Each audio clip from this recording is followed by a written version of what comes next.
Hi guys, मेरा नाम है अस्मिता मुनेश्वर और आज मैं एक नई कॉमिक स्टार्ट करने जा रही हूँ जिसका नाम है अंडर द मूनलाइट। काफ़ी दिनों से कुछ लोग मुझे कह रहे थे कि मुझे कोई नई कॉमिक स्टार्ट करनी चाहिए, पर मैं ऑलरेडी 2 कॉमिक्स पे काम कर रही थी और उसके चलते एक और नई कॉमिक स्टार्ट करना मेरे लिए बहुत डिफ़िकल्ट हो जाता एडिटिंग करते वक्त कि मैं कौन सी कॉमिक पे फोकस करूँ, कौन सी कॉमिक पहले अपलोड करूँ और वो सब। तो मैंने सोचा क्यों ना मैं एक छोटी सी कॉमिक एक्सप्लेन करूँ मेरे चैनल पे, तो इससे ज़्यादा कुछ इफ़ेक्ट नहीं करेगा मेरे दूसरे एक्सप्लेनेशंस पर, और जो लोग मुझसे न्यू कॉमिक की डिमांड कर रहे थे उनकी भी डिमांड पूरी हो जाएगी। कॉमिक स्टार्ट करने से पहले मैं आपको इस कॉमिक के बारे में कुछ बता देती हूँ। इस कॉमिक की स्टोरी है एक वैम्पायर और एक श्रापित इंसान के बारे में। तो चलिए देखते हैं कि क्या होता है। स्टार्ट करते हैं अंडर द मूनलाइट। चैप्टर के स्टार्टिंग में हमें दिखाया जाता है कि 2 लोग ज़मीन पर लेटे हुए हैं और फिर हमें वैम्पायर के दांत दिखाए जाते हैं और फिर हमें दिखाया जाता है कि ये वैम्पायर किसी का ब्लड पी रहा है। बाद में हमें वैम्पायर के पंख दिखाए जाते हैं और उस इंसान की कराती हुई आवाज़। जैसे जैसे वैम्पायर उसका खून पी रहा था, वो इंसान थोड़ा सा होश में आ जाता है और उसे पता ही नहीं होता कि आखिर क्या हो रहा है। वो कहता है क्या, और हमें खून की गिरती हुई बूंदें दिखाई जाती है। तो वो वैम्पायर उससे कहता है उठ जाओ, और हमें दिखाया जाता है कि वैम्पायर अपनी उंगलियों का इस्तेमाल कर रहा होता है उस इंसान की बॉडी पर, जिसके वजह से वो लड़का चौंक जाता है और होश में आकर देखता है कि ये क्या हो रहा है मेरे साथ, और कहता है तुम कौन हो, और वैम्पायर को रुकने के लिए कहता है। तो वैम्पायर कहता है सब ठीक है, मैं तुम्हें बचाऊंगा। और उस लड़के को तो कुछ समझ में नहीं आ रहा होता कि ये सब क्या हो रहा है। हमें पास्ट की स्टोरी दिखाई जाती है, द वैम्पायर मैंशन, और ये उस वैम्पायर का घर है। वहाँ पे एक लड़का साफ सफाई कर रहा होता है जिसका नाम शेल्डन है, और ये वैम्पायर मैंशन का बटलर है। और वो साफ सफाई करते हुए सोच रहा होता है कि ऑलरेडी 17 साल हो गए जब से मास्टर चले गए, आखिर वो क्या कर रहे होंगे। और फिर कहता है वो पागल आदमी जिसका नाम आइला है, जो वैम्पायर का देवता है और शेल्डन का मास्टर है। शेल्डन अपने मास्टर को याद करते हुए उन सब चीज़ों के बारे में सोच रहा होता है जो उसने पास्ट में की होती है, और उसे फ्लैशबैक आता है कि कैसे उसका मास्टर जानवरों को तंग करता था और उनसे कहता था आओ मेरे साथ खेलो, और यहाँ पे वो बिल्ली, आई डोंट नो ये बिल्ली है या शेर है, जो भी है, वो भाग रहा होता है चिल्लाते हुए कि मुझे बचाओ। और फिर हम देखते हैं कि उसने किसी को मगरमच्छ के सामने फेंक दिया होता है। मेरे ख्याल से वो जिस इंसान को इसने फेंका वो पहले मगरमच्छ के ऊपर जाकर गिरा, जिसकी वजह से मगरमच्छ को थोड़े से चक्कर आने लगे।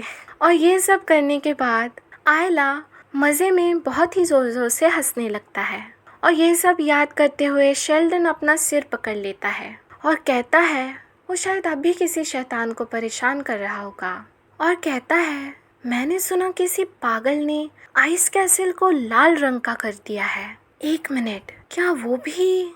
और वो ऐसा सोच ही रहा होता है कि क्या ये मेरे मास्टर का काम है, और तभी हम देखते हैं कोई खतरनाक दांत वाला आदमी उसके पीछे उल्टा लटका होता है और कहता है तुम किस बारे में सोच रहे हो। और शेल्डन बहुत डर जाता है, वो इतना डर जाता है कि वो अपना झाड़ू भी तोड़ देता है। और आयला ये सब करने के बाद बहुत खुश होता है। शेल्डन चिल्लाते हुए कहता है प्लीज़ सामने के दरवाजे से आया करो जैसे सब आते हैं। तो आयला कहता है कम ऑन यार, गुस्सा मत करो, ये देखो मैं तुम्हारे लिए कितने अच्छे अच्छे चम्मच लाया हूँ। तो शेल्डन थोड़ा सा नाराज़ होते हुए कहता है तुम ये सब इतने आसानी से कैसे कह सकते हो जब तुम हमें इतने सालों के लिए छोड़ के चले गए थे।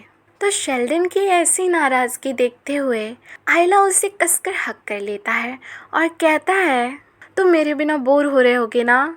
और शेल्डन जैसे तैसे खुद को उससे छुड़ाने की कोशिश करता है, छोड़ो मुझे प्लीज़।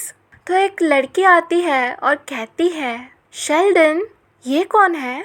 तो शेल्डन कहता है हाँ, ये पहली बार है ना तुम्हारा तुम इससे मिल रही हो? ये हमारे मेंशन के ओनर है, मास्टर आइला, न्यू एम्प्लॉयज़। और आइला कहता है मैं तुम लोगों से मिलता रहूँगा। और मन में कोई स्कीम सोच रहा होता है कि इन सबको कैसे तंग किया जाए। और इसकी नज़रें इतनी खतरनाक होती है कि सारे उसके नौकर डर जाते हैं और वो कहते हैं कि एक्सक्यूज अस मास्टर, जिसका मतलब होता है कि वो यहाँ से भागना चाहते हैं, जिसका मतलब होता है कि वो चाहते हैं कि आइला उन्हें अकेला छोड़ दे। अब ये बात तो वो सीधे सीधे कह नहीं सकते, तो वो काम का बहाना बना रहे थे। तो आइला कहता है ठीक है, पर तुम्हें मेरे साथ खेलने के लिए आना पड़ेगा जब मैं बुलाऊं। और शेल्डन अपना हाथ सिर पर मार लेता है। प्लीज़ इन्हें परेशान मत करो जब तक ये चले नहीं जाते इस बार। शेल्डन का मतलब होता है कि आइला नौकरों को परेशान ना करे जैसे उसने पहले नौकर को परेशान किया था। और शायद आइला के परेशान करने की वजह से वो नौकर काम छोड़कर चले गए थे और अभी ये नए नौकर लाए हैं। और शेल्डन नहीं चाहता कि ये नौकर भी चले जाए, क्योंकि नौकर मिलना वैसे भी मुश्किल होता है। तो आइला कहता है चलो फिर अंदर चलते हैं, मैं इतने टाइम से बाहर रहा, मुझे थोड़ा आराम भी चाहिए। और ऐसा कहकर आइला शेल्डन के साथ जा रहा होता है और परेशान होते हैं उसके नौकर कि अब पता नहीं क्या होगा जब मास्टर आ चुका है। और हम देखते हैं कोई पेड़ पर चढ़ा हुआ है और आइला के मेंशन में देख रहा होता है। उसने पूरी तरह से काले कपड़े पहने होते हैं और अपना सिर और मुंह ढक रखा होता है, तो अभी दिखाया नहीं गया कि ये आखिर कौन है। शेल्डन कहता है मास्टर, क्या आपको पता है कि कितने साल हो चुके हैं? मैंने कितने सारे खराब रूमर्स सुने हैं नॉर्थ वेस्ट की तरफ से, इन सब में आपका तो कोई हाथ नहीं था ना? तो आइला कहता है वो सब, तुम्हारा मतलब है वो चीज़ें जो डॉगीज़ और मरमेड के साथ हुई? झूठ नहीं कहते लोग, दुनिया बहुत छोटी है।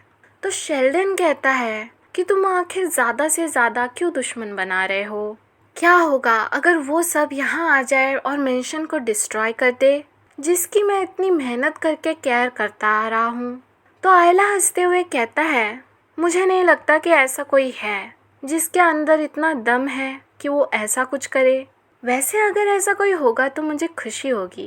तो शेल्डन मन ही मन में कहता है आखिर मैंने ऐसा पूछा ही क्यों? और फिर आइला की तरफ उंगली करते हुए कहता है अपने पैर वहाँ मत रखो। तो आइला कहता है टेबल तो पैर रखने के लिए होता है ना? पर क्योंकि शेल्डन ने मना कर दिया, आइला टेबल पर पैर नहीं रखता, बल्कि सोफे पर पैर रखता है और टेबल पर अपनी बॉडी। और कहता है कि चीज़ें अब ऐसी नहीं हैं जैसी हुआ करती थी, अब वो मुझे देखते ही भाग जाते हैं। और अंगड़ाइयाँ लेते हुए कहता है कि आजकल ब्रूटस क्या कर रहा है? क्या मैं उसके साथ जाके खेलूं? काफ़ी टाइम हो चुका है। क्या तुम्हें पता है कि वो कहाँ रहता है? तो शेल्डन अपना काम करते हुए कहता है मुझे नहीं पता, वो इंसानी दुनिया में सेटल हो चुका है, तो शायद वही होगा अभी वो इस वक्त। वैसे अगर तुम उसे ढूंढने गए तो वो पक्का भाग जाएगा। तो आइला कहता है क्या तुम मुझे सजेस्ट कर रहे हो कि मैं जाकर उसे ढूंढूं? तो शेल्डन कहता है कि जैसा कि तुम्हें दिख रहा है मैं बहुत ही ज़्यादा बिजी हूँ मेंशन की देखरेख करते हुए। तो आइला कहता है ओह तुम कितने निर्दयी हो। और फिर कहता है बाय द वे शेल्डन, अगर तुम मेंशन की इतनी अच्छी देखरेख कर रहे थे तो फिर घर में चूहा कैसे है? और हमें दिखाया जाता है वो काले कपड़ों वाला आदमी वहीं पे होता है। शेल्डन एकदम घबराते हुए कहता है क्या मतलब है तुम्हारा? चूहा कहाँ पे? और उसको यकीन ही नहीं हो रहा होता। वो कहता है मैंने तो इस घर के कोने कोने की साफ सफाई की है। और तभी एक उड़ती हुई तलवार आती है और खिड़की के कांच पे जाके लग जाती है। और डर के मारे शेल्डन वहीं पे चिल्लाकर बैठ जाता है। और अभी उसको एकदम गुस्सा आ रहा होता है कि ये किसने किया। और हम देखते हैं आइला ने वो तलवार पकड़ ली होती है और वो बहुत ही मुस्कुरा रहा होता है कि फाइनली दुश्मन आ चुका है। और हम देखते हैं वो काले कपड़ों वाला आदमी उसके सामने आ जाता है, तो दोनों के दोनों बहुत ही डर जाते हैं। और इस लड़के के हाथ में होती है एक बहुत बड़ी तलवार। और जैसे गुस्से से वो उसे देख रहा होता है कि जैसे मानो जान से ही मार डालेगा। हम देखते हैं कि आइला और वो लड़का एक दूसरे के आमने सामने होते हैं और आइला मुस्कुराते हुए कहता है क्या तुम अपने आप को इंट्रोड्यूस नहीं करने वाले? तो वो लड़का कुछ नहीं कहता और एकदम से तलवार से उसके ऊपर वार करना शुरू कर देता है। और उसके वार से बचने के लिए आयला पीछे जम कर देता है और वो देखता है कि टेबल 2 हिस्सों में टूट चुका है। तो आयला एकदम खुशी से हंसने लगता है और कहता है, अभी मज़ा आ रहा है। और बाय द वे, उसने तलवार को अपने हाथ से पकड़ रखा होता है और उसके हाथ से खून भी बह रहा होता है। ये देखकर शेल्डन अपना सिर पकड़ लेता है। आयला अभी भी हंस रहा होता है और कहता है, शेल्डन, ये मेरा खिलौना है, तुम इससे दूर ही रहना। और शेल्डन कहता है कि हाँ, मैं वैसे भी दूर ही रहने वाला था। और आयला उस लड़के की लड़ाई के बीच शेल्डन अपनी बाल्टी उठाता है और जल्दी जल्दी से वहाँ से निकल जाता है। जाते वक्त वो आयला को आवाज़ लगाकर कहता है, मास्टर। तो आयला कहता है, प्लीज़ फर्नीचर मत तोड़ना, ज़रूरत पड़ी तो बाहर जाके लड़ो।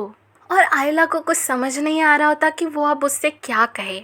उसके दोनों हाथ बिजी थे उस लड़के की बड़ी तलवार और छोटी तलवार को रोकते हुए। और शेल्डन के जाते ही आयला उस लड़के का हाथ पकड़ लेता है और कहता है, वो थोड़ा अजीब लड़का है ना।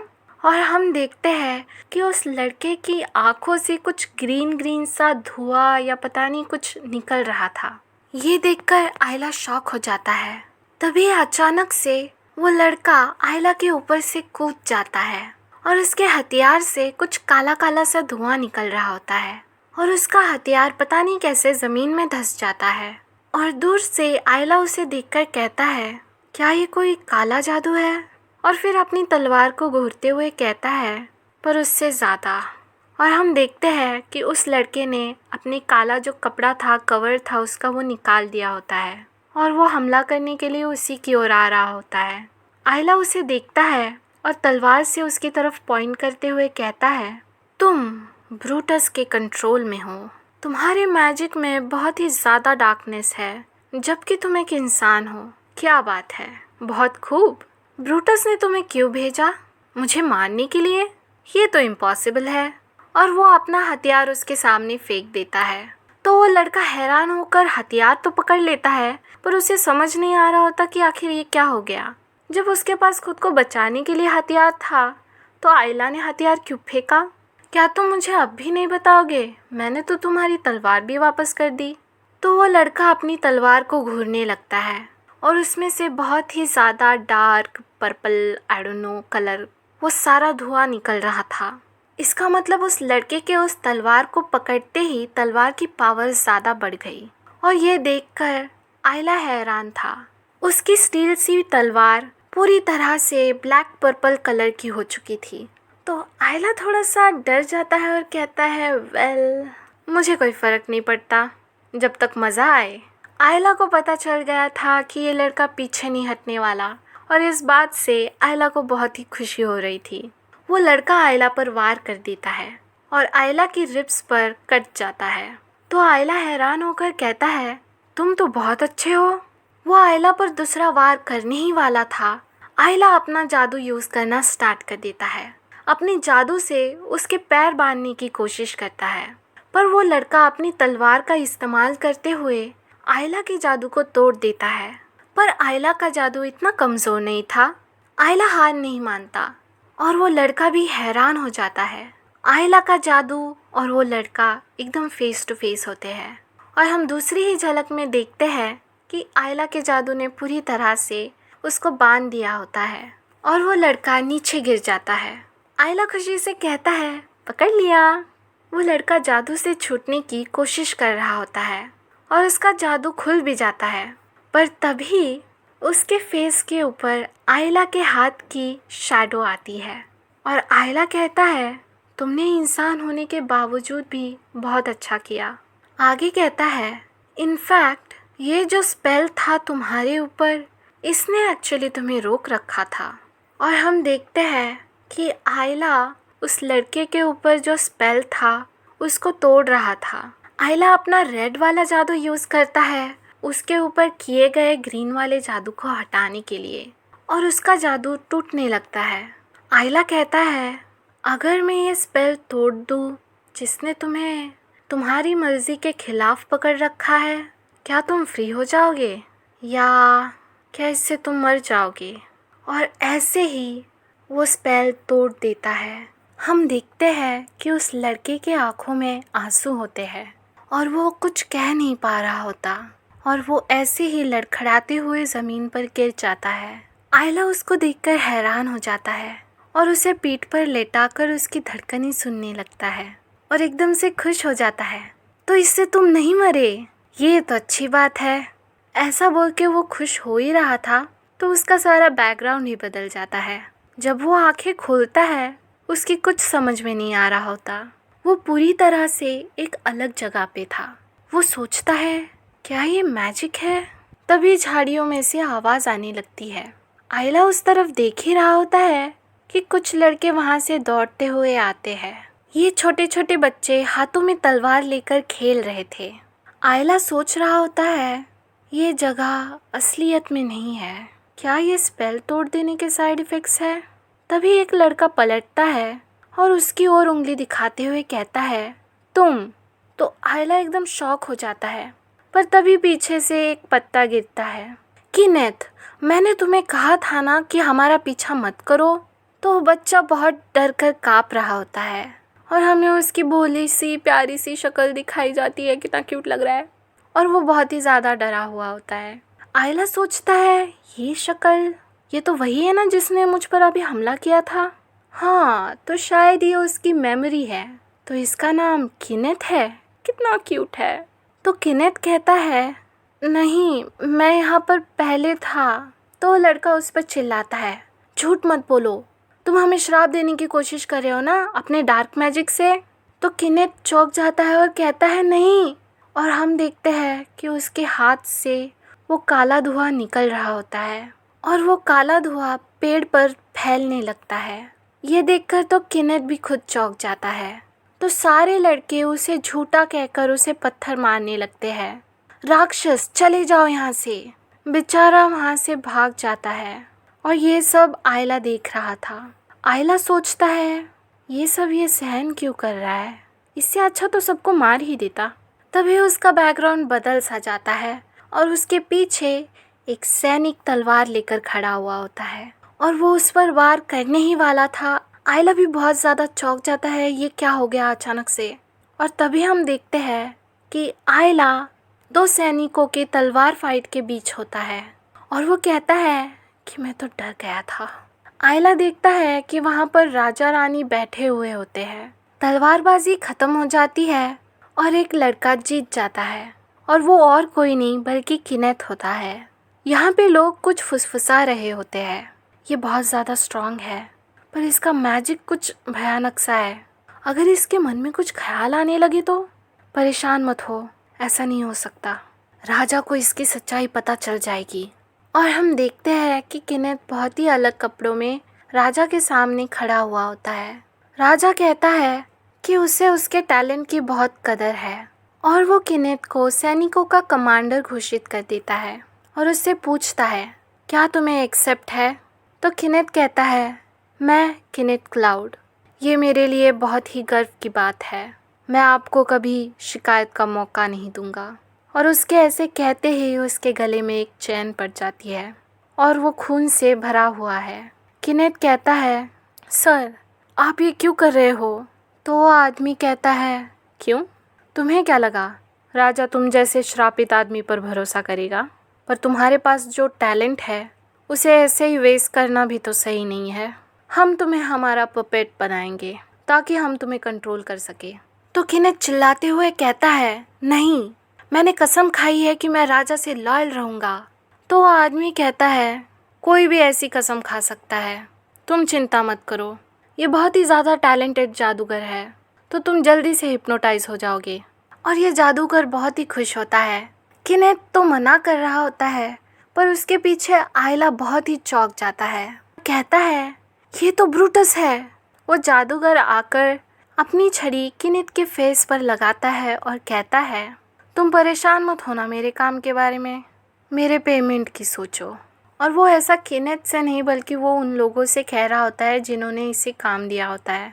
तो वो आदमी कहते हैं याद रखो तुमने प्रॉमिस किया है कि तुम इसे ऑर्डर करोगे ताकि ये उन बुरे क्रीचर्स को मार सके जिन्हें हम ख़त्म करना चाहते हैं।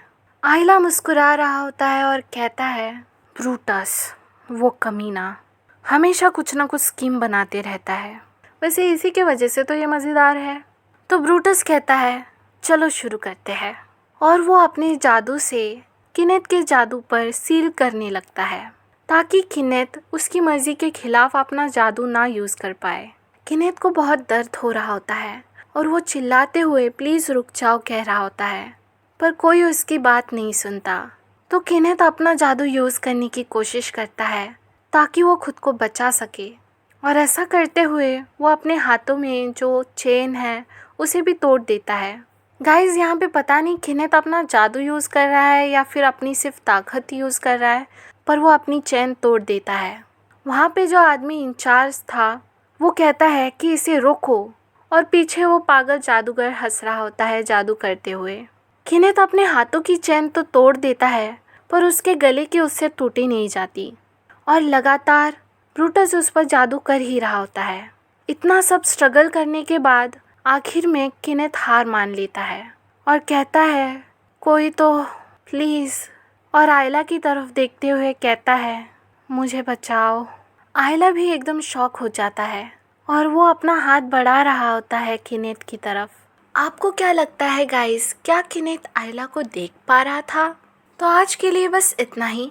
नेक्स्ट पार्ट में आपको बहुत सारे हॉट सीन्स देखने मिलेंगे इन दोनों के बीच, और बहुत सारे क्यूट सीन्स भी देखने के लिए मिलेंगे। अब तक स्टोरी में ज़्यादा से ज़्यादा लड़ाई झगड़ा हो रहा था और जो भी क्यूट सीन्स थे वो इन दोनों के साथ में नहीं थे, पर नेक्स्ट पार्ट में इन दोनों के बीच की जो केमिस्ट्री है वो सारी दिखेगी आपको। बहुत ही मज़ा आने वाला है। तो फिर चलिए मिलते हैं आपसे नेक्स्ट पार्ट में। Bye bye.